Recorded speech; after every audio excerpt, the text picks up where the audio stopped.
Today, the Jewish state refuses to be a victim of a nuclear holocaust perpetrated by the Iranian regime.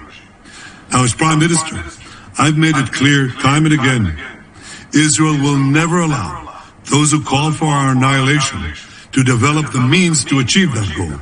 Tonight, Israel backs those words with action. We struck at the heart of Iran's nuclear enrichment program. We struck at the heart of Iran's nuclear weaponization program. We targeted Iran's main enrichment facility in Natanz. We targeted Iran's leading nuclear scientists working on the Iranian bomb. We also struck at the heart of Iran's ballistic missile program. Last year, Iran fired 300 ballistic missiles at Israel. Each of these missiles carries a ton of explosives and threatens the lives of hundreds of people. Soon, those missiles could carry a nuclear payload, threatening the lives not of hundreds, but of millions. Iran is gearing up to produce 10,000s of those ballistic missiles within 3 years. Now just imagine 10,000 tons of TNT landing on a country the size of New Jersey. This is an intolerable threat. It too must be stopped. Iran is now working on what it calls the new plan to destroy Israel. You see, the old plan failed.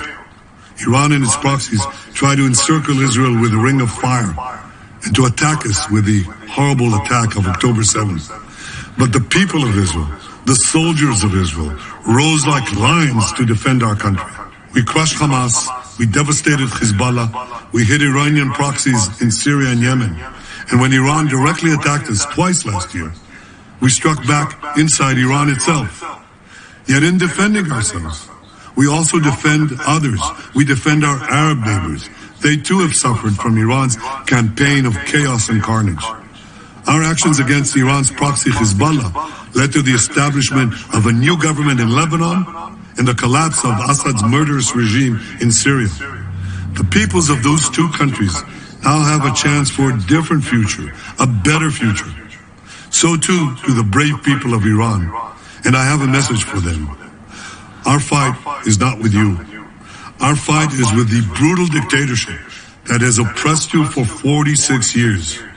I believe that the day of your liberation is near. And when that happens, the great friendship between our two ancient peoples will flourish once again.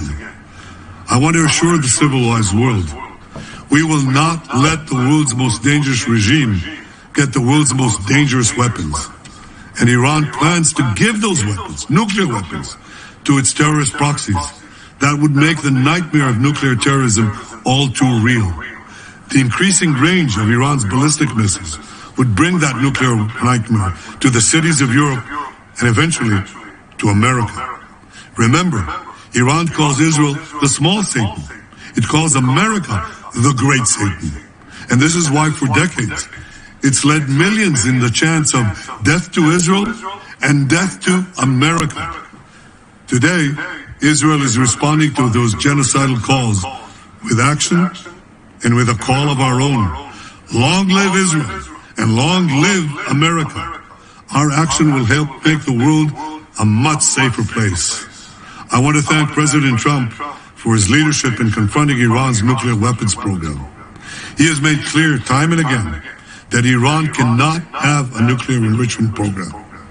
Today, it is clear that Iran is just buying for time. It refuses to agree to this basic requirement of peaceful nations. That is why we have no choice but to act, and act now. The hardest decision any leader has to make is to thwart a danger before it is fully materialized. Nearly a century ago, facing the Nazis, a generation of leaders failed to act in time. They were paralyzed by the horrors of World War I. They were determined to avoid war at all costs, and they got the worst war ever. They adopted a policy of appeasement. They closed their eyes and ears to all the warning signs. That failure to act resulted in World War II, the deadliest war in history. It claimed the lives of 60 million, including 6 million Jews, a third of my people. After that war, the Jewish people and the Jewish state vowed never again. Well, never again is now. Today, Israel has shown that we have learned the lessons of history. When enemies vow to destroy you, believe them. When enemies build weapons of mass death, stop them. As the Bible teaches us, when someone comes to kill you, rise and act first. This is exactly what Israel has done today. We have risen like lions to defend ourselves. Over 3,000 years ago, Moses gave the people of Israel a message that has steeled their resolve ever since. Be strong and courageous, he said. Today, our strong and courageous soldiers and people stand together to defend ourselves against those who seek our destruction. And by defending ourselves, we defend many others, and we roll back a murderous tyranny. Generations from now,